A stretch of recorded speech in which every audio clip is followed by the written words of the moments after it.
Welcome to the Sports Ethicist Show, coming to you from the basement of Burpee on the campus of Rockford College in Sportstown, USA, Rockford, Illinois.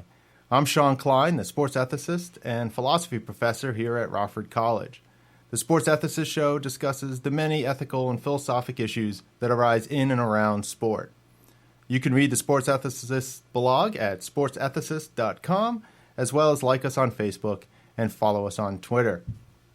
Well, this is our first show, and so we thought it would be best to discuss just what sport is.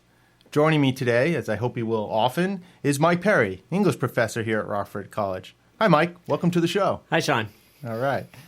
So our topic today is what is sport? Now, sport seems so obvious and so straightforward, but when we try to define it, it's not so easy. One gets lots of different answers and approaches. One of my favorites, usually from one of my students in sports ethics, and maybe you get this from your students in sports rhetoric, is, well, sports is anything on ESPN. All right. That seems a bit broad, maybe a bit narrow. So I thought I'd start just by asking Mike what your answer is to this question of what sport is. Well, I was thinking about that on my drive in here, and I thought about it. Depends on how we phrase the question. So if I hear what is sport, I'm thinking more along the lines of sporting, or what is the nature of that makes something a sport. Whereas if I said what is a sport, then I could start listing, okay, this is a sport, this is a sport, this is not a sport. That's where you get into those questions of, is something a sport or is it not? That seems to be a slightly different question than what is sport, which speaks to like the underlying nature of it. Now the easy question for me is, what is the sport? And I just say baseball, and discussion's over. And Red Sox, right? It'd be Cardinals. Well, that's interesting. Do you think one of those? So you have two questions there: the what is sport question, and then what is a sport, as different questions. Do you think they're related to each other logically, or do you think you have to answer one before you can answer the other? No, I think they're related. I think this idea of like give someone a sporting chance or whatever, to use a cliche, but this idea of like, I think that's close to this question of what is sport, what makes something sporting or like a sport versus a sport. I don't know. A sport, I think, is going to have rules and teams not teams, it can be individuals, but but there's going to be some sort of structure to it, where I think what is sport, that speaks to more along the lines of, is this sort of interaction that I'm engaged in have a sporting quality to it? That's where, hunting, is it sporting or not? And I think at that level it is. So, like when we use the term "be a good sport," and the concept of sportsmanship and give a sporting chance, that we use those outside the context of athletics or competitive activity sometimes. So, what do those mean then when we say give someone a sporting chance? What do we mean by that? Seems to be maybe not a fair chance, but within the parameters, a fair chance. I keep wanting to say play by the rules, but I don't know if that really makes sense. I mean, that would still be metaphoric. That when would be talking metaphoric. About something but outside let's of the say game. we sit down and play Monopoly, and if to give you a sporting chance, gosh, I'm at a bit of a loss. Well, I think you're on to the idea of sort of the fairness idea when we say give a sporting chance. That make sure it's a fair competition, and that can come in. We could mean that in two different ways, right? We could mean that the two sides that are engaged in the activity, whether it's a game or even maybe a political contest or something at work, that both sides are the same set of rules or the same set of expectations or norms are applied to both sides, is one sense of fairness. The other is that they're relatively equal. So when you think about that in the context of a game, when you play your sons in racquetball, I think you give him a second bounce, right? Because otherwise it would be you dominate him, right, or he'd dominate you eventually, soon, right? And so that gives it sort of more of a balanced competition, makes it a little bit more fair in one respect. Yeah. I think knowing the rules and knowing what you're getting into is a big part of it. I don't think that necessarily it has to be any sort of equality as far as the level of play or whatnot to have it. That this idea like you give a sport, it's a sport. You're playing along the lines of what sport means, even if you come in and your team is beat, 55-2. I don't think there's anything not sported that doesn't but it falls short of a definition of sport in that sense. So I wouldn't want to link it to fairness. I would want to link it to maybe this awareness of what one's getting into. Okay. Well, yeah. Well, fairness is another tricky concept like sport, where we seem to know what it is until you try to talk about it. As Augustine said about time, I know what it is until you ask me what it is. But so fairness could be, in one sense, well, the teams are roughly equal. They both have roughly equal shot of winning, equal talent. That's one sense of fairness for sure. But another sense of fairness is just that you're operating according to the same set of norms, and whatever outcome comes out of that would be 52-0 or 2-1 can be fair, as long as both sides, in the context of a game or sport, are playing by the same set of rules. The officials administer the rules equally to both sides, to all participants. So all participants are playing on the same field, roughly. Again, kind of the metaphors jump around here. And now we're moving, most of our conversation is mostly around team sports that are regulated with umpires or refs or whatever other names are given. Well, even when we play racquetball and there's no officials there, we try to make sure that if we agree on the rules. So when our friend Troy came by and played with us, we had to come up with a ruling about some of the rules. Are we going to abide by? Is this a point or is this a side out? Is this just a let, or are we going to or is it a point? Because we agreed to some set of rules to play by, and we want to make sure that we're all playing by the same set of rules. And so, in more organized sport or competition or game, you're going to have officials, someone whose job it is to administer or execute or enforce the rules. But in more casual sports, or lower down the chain, but although even I guess in golf and at some levels of competitive tennis, the players enforce their own rules.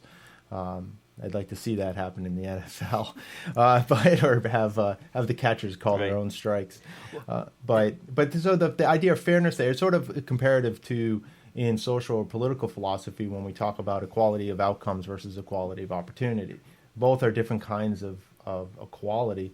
One is, we're not guaranteeing any outcomes. We're not guaranteeing any process. It's more about the process. That the process is adjudicated in a fair way. Whatever outcomes come out of that are then fair. And so that's one sense of fairness that I think is part of the idea of sport and what makes sport so important. And I think that's a whole other show, is to wonder, why is sport important? Why study sport? But one of that, I think, is because fairness is important to most people when they think about social and political relations.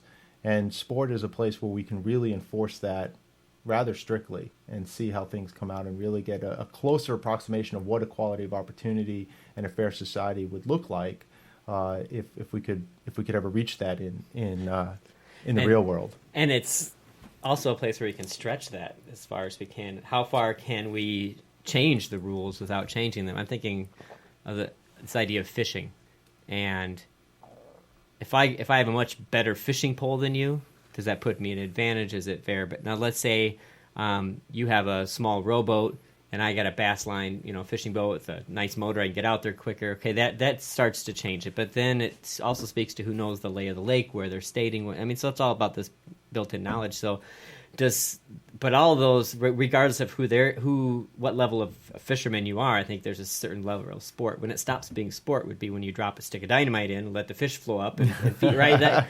Wily coyote fishing. Yeah. So, but that's what I guess. So I think I would say fishing is sport, but fishing is not a sport. Okay. Does that make sense? I think maybe that's where I'm going back to the initial question. I say fishing is sport, basketball is a sport. Okay. And that article changes. Okay. For me, changes that definition. Yeah. No, and I think that there's definitely a distinction there. When you talk about fishing, I might also ask you this then to see if I can flesh this out more. If you grabbed your fishing pole and you go down to the pond and you throw in a line or whatever it's called, I don't know, or Lure. a lure, yeah. Or our friend Bill comes over and you guys go out to the river and throw a couple lures in to go fly fishing. Fly fishing. Thank you. Yeah, this is not quite my cup of tea, but is that sporting or is it something else? And if not, is there something that would make that into a sporting type thing? It's sporting. What do you mean by is it sporting? I mean, I don't think there's on some level, depending on who you're with and what the context is. I don't know if you're competing against one another. That's what I'm getting at. But that's certainly part of it. And more so, it depends on that. I know when I go up fishing up north with my family, with my brother and I, it's more along the lines of what can we take in as a boat, more so than any individual. There is some pride to I caught the big one, right? But if there's more sporting, it's to the other groups up there, like, hey, look what we brought in. We brought in a stringer full of fish. And so there's this sense of... So there's still a kind of informal competition. Oh, yeah. Because that does seem to be one of the essential characteristics of a sport or sport is a notion of some kind of competition. Oh, yeah. Even when it's we can think about competing with yourself or competing with the time. There still is a kind of competition that you're engaged in there. I think you're right. I think when there is no competition, it becomes a game. If you want to, I don't know. I'm thinking of a games, family volleyball experience in which neither side is really worrying, not even trying to win. It's all ages, everyone's playing the ball around. It's a good time, but at that point, it doesn't feel like a sport. It feels more like a game. Okay, that's interesting. Well, yeah, because depending on how you want to flesh out the conceptual hierarchy and thinking of sport as a kind of game, or as even in the concept of game itself, that competition is a part of it, and that you probably don't need to get there because we probably can think of non-competitive games that people play. Now, maybe those aren't games; they're just sorts of play activity. If we wanted to keep competition as part of the concept of game, but there certainly are games, solitaire, other things where even the idea of competing with yourself doesn't quite make sense, right? Because you're just kind of passing the time in a fun way. Now, I think what does relate game and sport, maybe play is the word I was looking for. That idea of let's say a volleyball game again with a big group, all ages. Nobody's worrying about really keeping score. So maybe it's that's more play than it is sport. Right. Where a game, I guess. Although when I do that, I'm the jerk who calls out and says, "No, you can't touch the net. You touch the net side out." No, I'm not. But I'm the one who's thinking. I'm not saying it. Why can't we just be a little more serious here and actually keep score and make it more fun? Right. So I think there's something to the idea that there could be non-competitive games.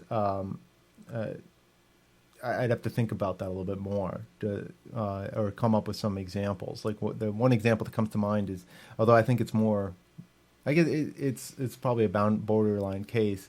The musical chairs variation, where instead of, the kind that we grew up with, right? Musical chairs, music stops, chair gets taken away, You're done, and everybody fights for those seats. And now they sort of have this new hippie one where no one loses, and so everybody gets to. And the point of the game then is the chairs get removed, and then everyone just tries to sit on the remaining chairs. And so by the time you get to the end, they're all trying to sit on each other's laps in one chair. So it's still kind of fun. It's a different kind of game. Who wins the cake then? I don't. Yeah, I guess maybe there's the competition for that. Yeah. And so there's a sense in which maybe that's not competitive. And it's still kind of game. It's certainly what makes it a game versus maybe other kinds of play is the structure, the organization, the rules, the fact that there's an end point, a defined end in the game, that when there's only one chair and everybody's on each other's lap, or there's only one chair and only one person is remaining, as we used to play, or so that there's a distinct end point seems to be, I think, part of the concept of game, and certainly of sport too. A sporting contest has to have an end. There's got to be some defined way that it comes to a close. Sporting contest, but not sport. Oh, I think right? I think sport too. Yeah. Well, let's say I go out and play catch. Yeah. Now I'm playing a sport, but I'm playing sport in anticipation of practicing for a sporting event. Yeah. But it's sport in the sense if I'm throwing a baseball and I'm catching it with someone else, I'm playing. I feel like I'm engaged in a sport because really? Otherwise, yeah. See, I don't see that as sport. And I would say it's a sport of baseball. It's practice. I see it as practice. I see it as a component, practicing one component of the complex set of skills that you need to play baseball. Mm-hmm. I see. Now, I think it becomes more like a sport if you develop certain sets of rules. Well, the rule is you catch it. Okay. And you throw it. If you don't catch it, you're not performing like you should. Yeah, but if you miss it, you pick it up and you start throwing it again. Right. It's not like you. It's. But if you keep, you don't keep you have score. to chase after it. But if you keep missing it, the other person might stop playing. They might stop playing. I think you're engaged in play. Absolutely, you're engaged in play. I'm not as. Not that I stop playing if my boys drop the ball. That would be very cruel. Yeah, that's interesting. But I think, I wouldn't go so far as to call that sport. I'm not even sure that you're engaged in a game at that point. I think you're certainly playing. Mm-hmm. And these three concepts are awesome concepts. I think they're just so fun to think about because they're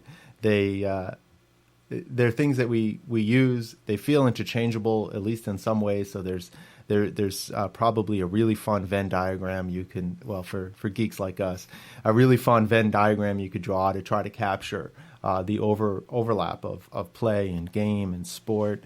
But just playing catch or taking a ball and throwing it against the wall.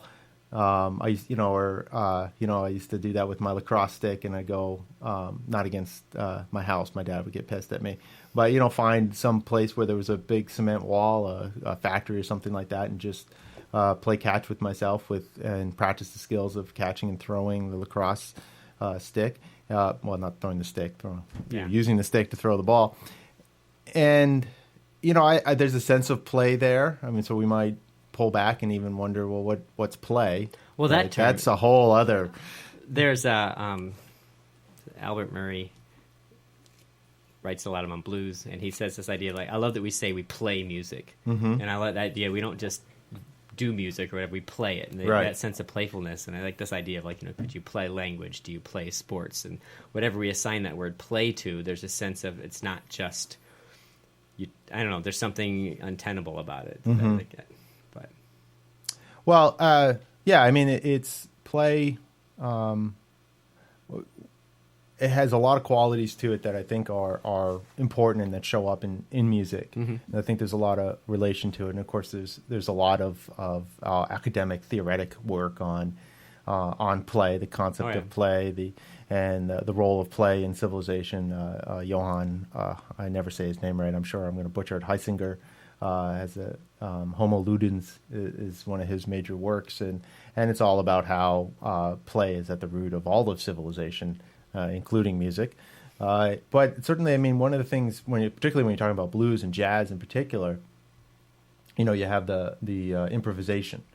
And not just in those. I mean, jazz takes improvisation to its its pinnacle. Yeah, I mean, but I mean, there's improvisation in classical music and all kinds of music. And I think we see some similar parallels there, right? I mean, there's rules, there's a structure, even when you're improvising, and there's certain notes, right? I'll probably get a little bit out of my depth here because I'm not a musician, but. But then there's the spontaneity. Improvising is spontaneous, but it's a learn. You don't. It's not just doing whatever. Right. It's not random. That idea of random or whatever feels right. That you have to have the basic knowledge beforehand. It's like you definitely connect that to sport. But there's an uncertain outcome. There's a spontaneity to it, and I think that's involved in all kinds of play, and certainly in sport. I think that's the game of baseball. I think it exemplifies this wonderfully. Every game has 9 innings. Well, I guess you have extra innings, right? But it has 9 innings, 3 outs, right? it's a very precise structure. The innings, the outs, the bases. Mm-hmm. Every inning, every game is totally different. Yeah. And so it's in some ways it's an exercise in like complexity theory. You have a simple set of rules and then almost an infinite number of possible outcomes. And so that spontaneity, that free play or that uncertainty in the outcome, I think is part of play when you're playing catch, when you're playing, a Farmville on your iPad or something like that, right? I mean, there's an uncertain outcome. You don't know what's going to happen next. Or there's obviously going to be some set of probabilities, but it's not defined. It's not scripted out. Well, and that's the one thing that makes watching sport unique. At least if you think of television or whatever, the one watching sport you don't know. I mean, it's the one there's always this possibility for any sort of. Well, and then you get into the right in the day and age now with TiVo and DVR and time shifting, where we watch all the other shows whenever we want, and so I have a couple seasons of some shows that my wife and I are trying to get caught up on, which can be disturbing as you're watching it and you're seeing political ads. You're like, I thought we were done with. Oh, right, this is from last year, so we're watching those things, but it was sport.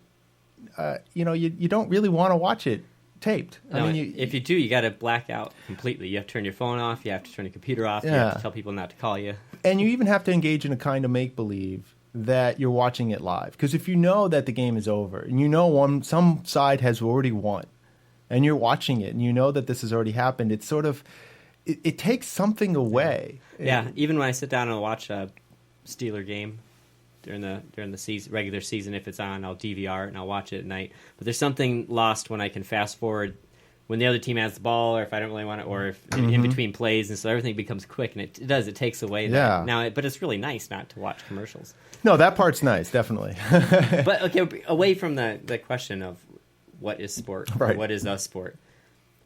What is the implication of just asking the question itself? Why do we ask that question? Why do we? Because I know that when I teach. When I've taught the sports rhetoric course, inevitably at some point, one of the days we get in this question of, and then it always starts right out with, well, is bowling a sport, or is this, and it lists a list of things. But I wonder where's that need come from to define it in itself? Well, I mean, speaking personally, I'm a philosopher, so that's a pathological need. I need to define it, right? Well, I'm only half joking. And I need to figure out what exactly are we defining? Yeah. Well, I mean, just going back to to Socrates and all the dialogues are centered in some way around a what is X type question. What is virtue? What is piety? What is justice? What are laws? What what is courage? And trying to figure out, well, what are the essential characteristics? What is it that makes this thing different from the other things? So some of that is just a straightforward metaphysical or ontological enterprise of wanting the knowledge. What is it that this is? Mm-hmm. What purpose does it serve? That's now we leave philosophy. No, I'm kidding. But I think that part of the purpose is certainly when we talk about, okay, well, if we know what sport is, does that help us know something about sportsmanship, and what makes someone a good sport? But also questions about the rule changes. When you talk about some rule changes, in the fishing example, but also this is in kind of a hot topic in the NFL. Oh, yeah. With the rule changes that can affect players' safety and so on, and concern that this is going to change the game. Well, that I think depends somewhat on how you define sports and their relationship to the rules. There's a view in the philosophy of sport called formalism, which amounts to the idea that the sport is entirely defined by its formal set of rules. So certainly when you start to change the rules, you've changed the sport. But if you think of the football example, when I hear that idea that it's going to change the game, I'm thinking good. But that's from the point of view of this. I don't know at what point it became you use the word hit rather than tackle. And to me, the idea of using the word hit means you're launching your body and you're hitting someone down, and there's this implied sense of hurt and aggression. And that's to me seems completely disconnected, or not completely disconnected, but different than what's implied in the word tackle. Yeah. And I connect with the word hit is all the stuff that bothers me about football. Okay. That's interesting. Yeah. I mean, that's it'd be interesting to do some sort of historical study there to see when hit was used as part of the vernacular of football. I don't know how far, as long as I've ever watched and played football, we had hitting drills in football. And we always talked about hits, big hits, and get out there and hit them. Maybe it's always been there, too. And it might have always been there. And football is an aggressive, violent sport. I mean, there's no getting around that. That doesn't mean it can't be made more. We can't do some reasonable things to change some of the way the game is played in order to make it safer. And so certainly, but all right. So getting back to that point is of the formalist view is, well, if you change the rules, you've changed it. But is that if we understand, well, yeah. But I mean, if we understand sport differently, that it's not merely the just the formal rules, but there's other aspects to sport. So things, certainly in baseball, we talk about the unwritten rules. You don't bunt in certain situations, right? If you're up by a certain number of runs and things like that. Brushbacks and things. There's all kinds of unwritten rules. And so, what role do those play? The formalist account has trouble, I think, dealing with that, which is sometimes called ethos, right? These sort of norms that exist within the sport that aren't necessarily. Well, and those unwritten rules, those norms, I think are interesting, especially when they're questioned. I remember Whitey Herzog did a double steal in the '85 season, and I think they were playing the Giants. I might be wrong. Got all kinds of uproar during the game. Ended up scoring 3 more runs. Had like an 8-run lead. Ended up winning the game by 1 run. Right? He doesn't do that when they already have the big lead, and his argument was, it's never over. You can't. Right. So I mean, there's ways to challenge those norms. Yeah, no, and they evolve, and then there's the ethos view has its own set of problems, right? Because they're unwritten. So how do you know when you're violating the rule or following the rules? How do those get enforced? And sometimes they're going to be enforced, sometimes they're not. A lot of them are more socially enforced. Player comes out, you don't do that, or the veteran's like, no, that's not what we do, right? And so they can learn it that way, but it's still, then how do you change that? And that, to some degree, that's what we see in football too, is because the mix of the formal rules about what constitutes a legal tackle or hit, but then players that sort of grow up in a different ethos about how you play the game, finding the equilibrium between those, but also I think in terms of the formalist account, we think about the Canadian Football League and National Football League. Well, they're both playing football, right?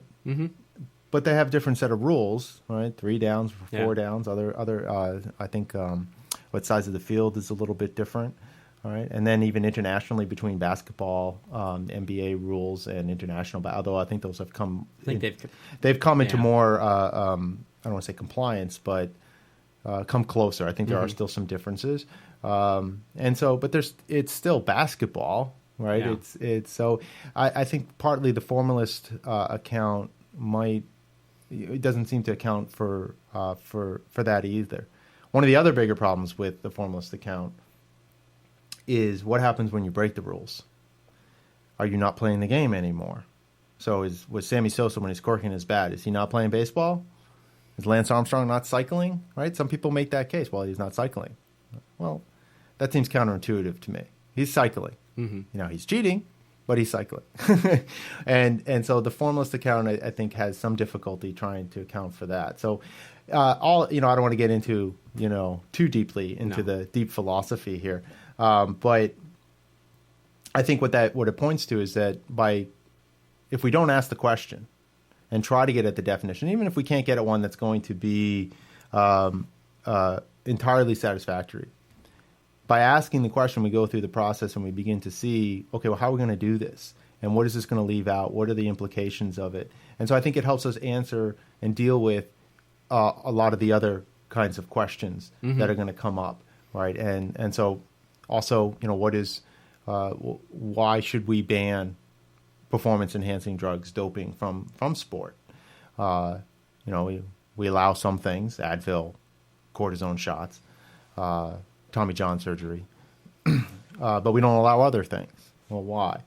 I think some of that comes down to trying to get a sense of, well, what sport is, what is it trying to test, what is it trying to do, and do these substances or techniques and so on change that test to something else, and so is that appropriate? And so I think by trying to think about the definition of sport, what its essential characteristics are, I think we can have a better shot of dealing with those kinds of questions, or at least dealing with them with more clarity. If you look at the idea then of defining sport as a way to better address some of the issues that arise in sport, that seems a different question than defining what is a sport. Sorry, I can't get away from that concept of this idea of what do we call a sport and what don't we call a sport, and to me it's such a different question than what is sport. Well, I mean, by saying something is not a sport, it's not equivalent to a criticism either. So there might be a worry there that if we say, oh well, that this isn't a sport, we're somehow denigrating it or saying it's not worthy. But more often that is the implication. It can be. It depends on who's saying it. Right. I think, but I think from a philosophic perspective, it's just a matter of how we're carving up the world. How are we looking at things and trying to figure out what are the categories and classifications of things, because those are going to help us understand the world better and understand the question and see questions that we didn't see before. And so that's whether we're talking about sport or we're talking about the concept of justice or whatever. I think trying to answer the definitional question is an important part of the process. It's not the process. It's not the end. And I think there's going to be borderline cases, things that would just in some ways have to make a decision about whether or not we want to call it or just say, look, we don't know. It can be, but maybe it's not, depending on what our purposes are. Would it make more sense to make it more sub questions? What is the benefit of sport? Why do we play sport? What is the social role of sport? But don't we need to know what we're talking about first? No, because I think the minute I think the minute we define sport in that sense, we cut off too many avenues of conversation and discussion of those other things. And I think through those other questions, those more contextual questions, that we will we'll come to a more implicit definition of sport. Because the idea that just that same idea that it's easier to tell, it's easier for me to give examples what a sport isn't than what it actually is. Well, I think it's all to some degree part of the process, right? I don't think. At least my approach, and I think the correct philosophic approach, isn't necessarily to come down from on high, define what the concept is, and then from there deduce all the answers to the other questions. I think it's we start with asking the question, and part of asking the question of what sport is then engaging in a lot of what you also mentioned, right? And figuring out, okay, well, what is it not? What is it? Trying to find, using examples. Concrete real-world stuff, the way we use the word, the way we use the concept, the way the world is, and then going back and seeing how that affects how we would define it. I mean, ultimately, the definition is something that ought to identify stuff in the world, not be an arbitrary claim just to differentiate between things just for the sake of differentiating between them. So I think a process of reflective going in and out. What is the definition? How does it actually capture what we're talking about? Why not? Going back to it and going back and forth, and to get answers to both. Is it a word you can define out of context? I mean, that's the question, right? Like, can you define love out of context? And I don't think you can. I don't think you can define anything out of context. Right, well, in the sense of, so what is that? So, but there's not a context. So no, that's true. I mean, context can change, and so I think that can shift. And so oftentimes that's what's going on, I think, in the borderline cases. Is that in some contexts they seem like they're X, in some contexts they seem like they're Y because they're being used for different purposes, or there's some other different role going on that leads you to go one way or the other. So, for example, I'll give you a for instance criticism. Our American culture is sport obsessed. Mm-hmm. How is that being defined in that? In that context? In that assertion, in that context. Well, that's interesting. I think the more, well, partly, right, who's saying it? Mm-hmm. Let's say it's meant as a negative thing. Okay. As far as we can make it, they have a problem with the fact that. Well, I think it could mean two things. On one hand, it could be referring to the paradigm or paradigmatic sports, like, all the men just want to go out on Sunday and watch football, and they just watch ESPN. They won't, do anything else. Not just men, right? But that's presuming the sort of point of view of this criticism, right. And so all the and ESPN, is this big conglomerate, and that we care more about that than we do. We follow the trials of athletes. Criminal trials. Kid athletes get in the newspaper. Kid academics do not. Right. Kid wins the chess tournament.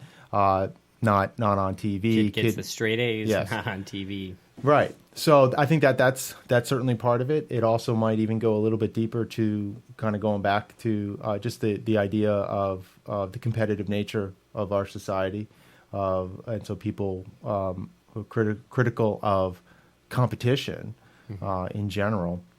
As somehow being destructive, that criticism might be tapping into that too. Although I think generally when it's said, it's usually referring to what most people would recognize as sport. Right. The sort of standard bears, NFL, basketball, that kind of thing. Which is maybe another topic for another day. Is this relationship between becoming more careful or more skeptical toward competition, but at the same time being much more centered around sports. I see that idea where all the kids get a trophy just for being in the league. Yeah, I still I'm gonna harp back on that. I played Little League for 6 years. 1 year I got second place. I got one trophy. I remember it. I didn't get one, but that's like I like competition. Let's play. Speaking of competition and playing and games, let's play a game here. I'm gonna call out in the name of some kind of activity, and I want you to say sport or not a sport. Okay. All right. So I'll give you a couple easy ones first. Football. Sport. All right. Mowing the lawn. You're thinking about that one. Depends if it's competitive mowing racing. I've seen it. Good. Or if I'm like, look how much better my yard looks than my neighbor's. No, it's not a sport. Not a sport. I'm just being. Okay. What about competitive eating? I just find that disturbing. It's a little disgusting. Yeah. Right. I'm just going to be biased about that. So, what's your answer though? Sport or not a sport? No. You know what? No. No, not a sport. Not a sport. All right. Sorry. Dodgeball. Of course. Of course. Snowboard cross. Of course. All right. NASCAR. Of course. Okay. Of course. Okay. That's often one of the borderline cases. Playing tag. You're it. The classic kids game. That's a game. Game, not a sport. Cheerleading. And on the side of a football game or a basketball game, doing the cheers. Yes, because you can't divorce that on the side from the way the cheer program works with the competitions and everything else. So, Okay, yes, definitely. Right. Well, because then I was going to ask, okay, what about competitive? Or Right. I guess I don't. Is it called competitive cheerleading? That's what I've always I think called it's it. just all called cheer. I think it's Okay. just not even leading anymore. It's just cheer. just I think, cheer. Yeah, I think is Okay. the term. But yeah, definitely. Okay. Figure skating. Yes. Okay. WWE. WWE. Professional American Professional Wrestling. No, that's acting. Okay. And I mean, it's the amazing athletic ability and its performance and its drama, and I would not call that a sport. Okay. Bow hunting. Yes. Okay. Okay. I ran out of my list. Okay, some interesting ones there. Okay, so let's come back to competitive eating. That was one you struggled with a little bit. It was only 2 seconds ago, but I think you said no, it was not a sport. So why not a sport? I just refuse to. Somebody who could eat 15 hot dogs in a minute, I'm just not going to call it a sport. Okay. There's no logical reason other than the fact that I think it's ridiculous, and I don't think it's a sport. All right. I should probably be more logical about this, or more. Well, I mean, it can be. This is funny because we talked about some of the parallels with sport and play. I think we could also, and music, just generically with art. I think we could talk about that, right? Because there's art, this crappy, really shitty art, but it's still art. Yeah, you can swear. Oh. Not a lot. But yeah, that's a value argument, and I think right. and that's subjective. Maybe competitive eating is. I mean, it can be a sport and be a silly sport, right? But if anything you would do on a dare, and in other circumstances that I don't think you consider it a sport. Right. It's not like I dare you to, run with this football. No, but I dare you to eat this hot dog. Or what about like Evel Knievel riding his bike over the canyons and things like that? No, that's not sport. Not a sport. Okay. That's Daredevil. That's Daredevil. That's like WWE. That's entertainment. All right. Boy, now we're getting another interesting. Well, that's okay. It's pure entertainment. Yeah, I'm gonna Daredevil. Write that down here. Come back to that. Going back to competitive eating, what's missing? In a way it's more magic.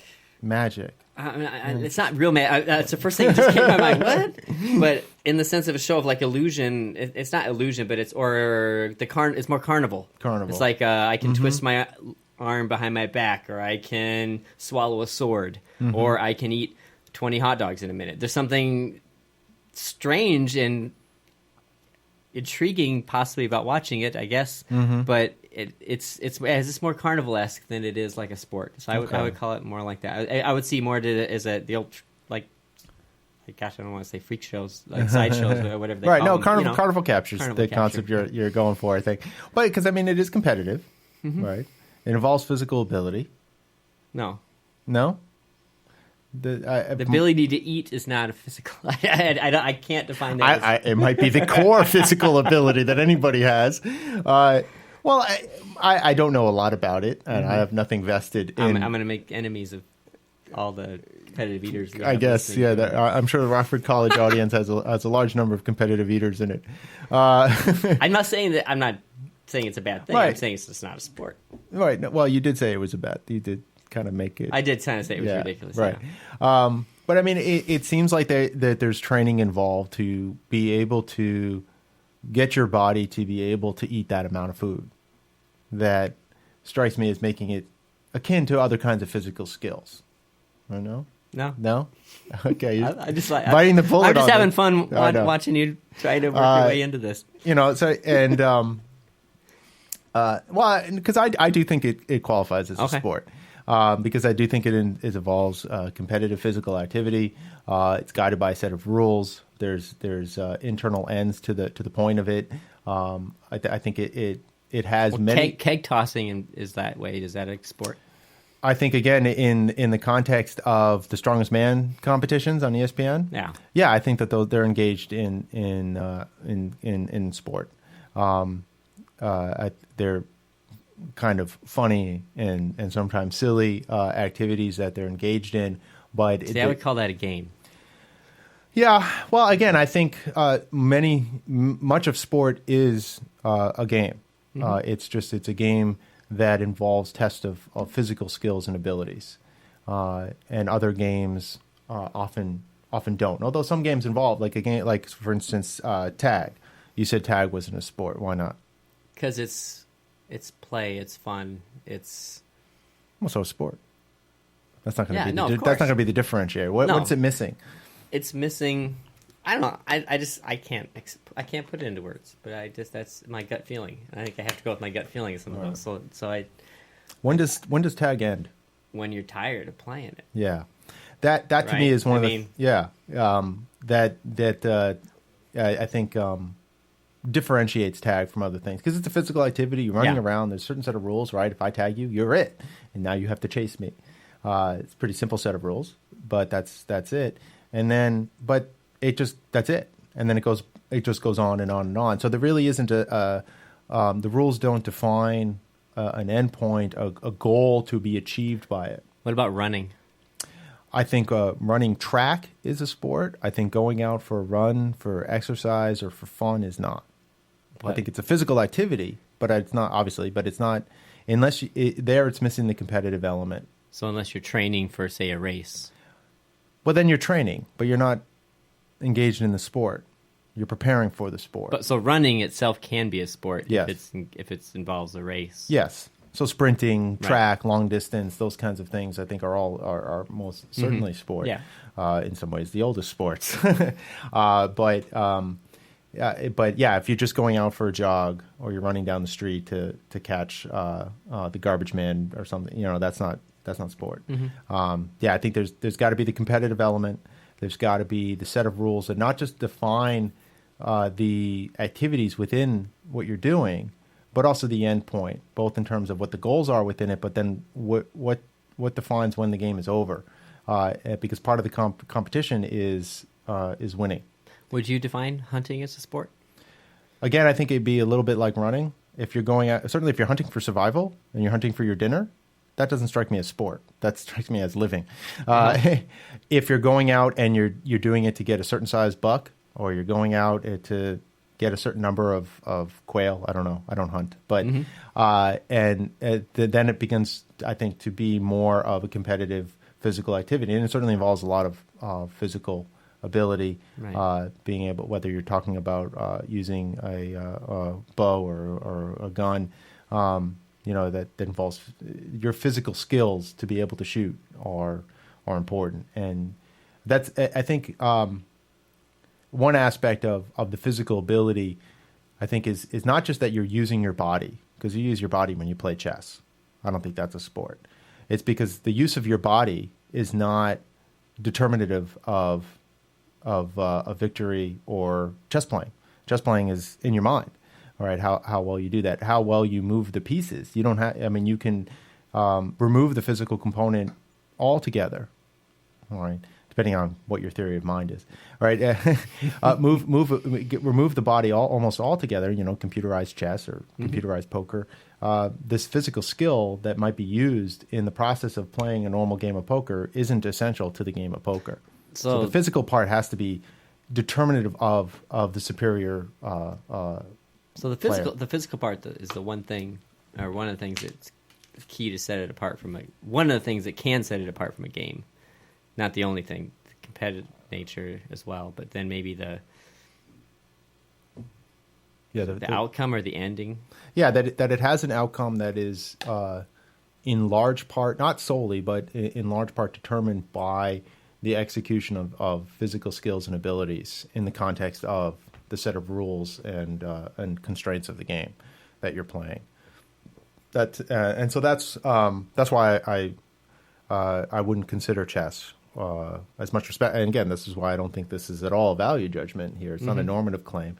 It's just it's not this. It's this other thing. I think chess is a fantastic game. I think it's a lot of fun and it's competitive. Like debate, like debate is competitive. Absolutely, but the physical ability, the physical skills that are put to the test there are not essential to the outcome.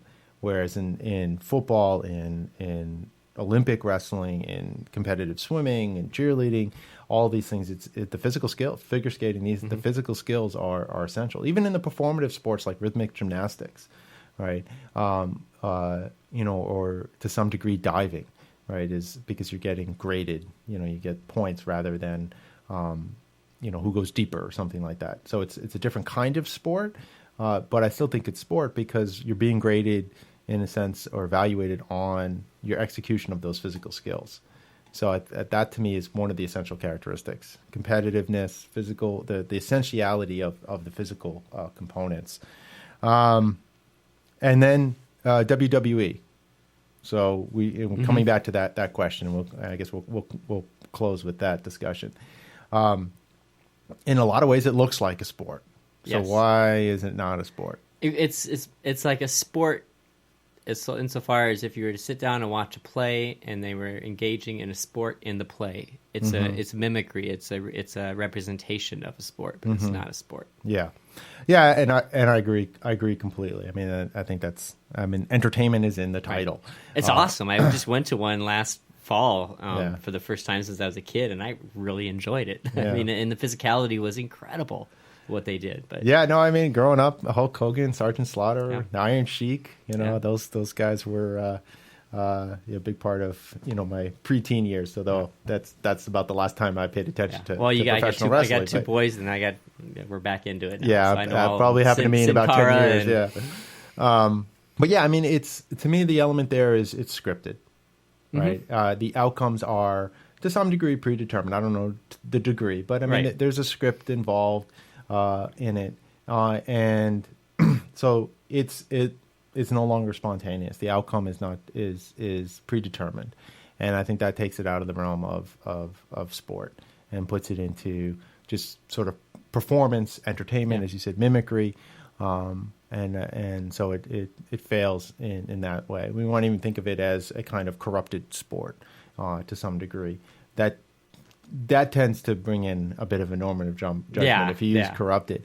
It's a performance of a sport. Or I don't know. But and involves training. I mean, they have to do a lot of that stuff. But so I think also the aspect of spontaneity, and by that I just mean the undetermined outcome, is also part of the concept of I think part of the concept of game. Thinking of sport as a kind of game. And so I think it's all sport is going to share that, whether we're talking, about NASCAR or football or competitive eating, right? You don't know who's going to win. Kobayashi, I think that's the guy's name. And we haven't even alluded to the most popular sport in the world for the whole show. What's that? The football? Yeah, no. Which is crazy. Well, I almost brought it up a couple times when we were talking about tackle and hit. I was going to suggest because the slide tackle. They still call it tackle. My son, when he was 6, got in trouble on camp here for slide tackling because we were watching the World Cup and he was watching it. So he came here to play soccer at 6 years old and started slide tackling people. Well, so we got soccer in baseball, football. I don't think you mentioned the Cardinals. The St. Louis, the 2011 World Series champions. Okay, there I give you your plug. In 2006. 2000. In 19. What happened in 2004 though? In 1982. What happened in 2004? They felt bad for the Red Sox. Oh, okay, yeah. Been so long. All right. Well, you've been listening to the Sports Ethicist Show with Professor Shawn Klein, and that's me, and Professor Michael Perry. That's all right. You can follow us again, as I said earlier, on Facebook or Twitter, and check out the blog sportsethicist.com.